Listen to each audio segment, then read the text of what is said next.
Arestado ng Digu City Police Station ng dalawang street-level newly identified drug personality sa Purok Islam, Badyang, Barangay Sinawilan, Digu City, Davao del Sur, nito lamang 16 ng Hulyo taong kasalukuyan.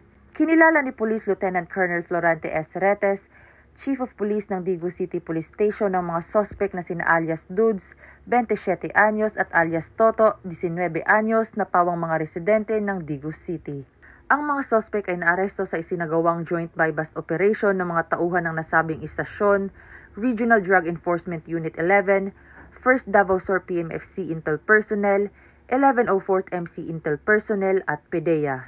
Na-recover naman mula sa mga suspect ang humigit kumulang 5.77 grams ng hinihinalang shabu na may standard drug price na 39,236 pesos, isang Android phone, isang candy mint canister at buy-bust money. Ang mga suspect ay kasalukuyang nasa kustodiya na ng Digu City Police Station upang dumaan sa tamang disposisyon at maharap sa kasong paglabag sa RA 9165 o Comprehensive Dangerous Drugs Act of 2002. Samantala, ang laban kontra kriminalidad ay patuloy na pinapaigting ng Police Regional Office 11 sa pamumuno ni Regional Director Police Brigadier General Nicolas D. Torre III, alinsunod sa kampanya ng Bagong Pilipinas na panatilihin ang kapayapaan at kaayusan tungo sa pagsulong ng bansa. Mula rito sa Police Regional Office 11, ako ang inyong P9 Correspondent, Patrolwoman Shaira Rose Aquino, alagad ng batas, tagataguyod ng Balitang Pulis.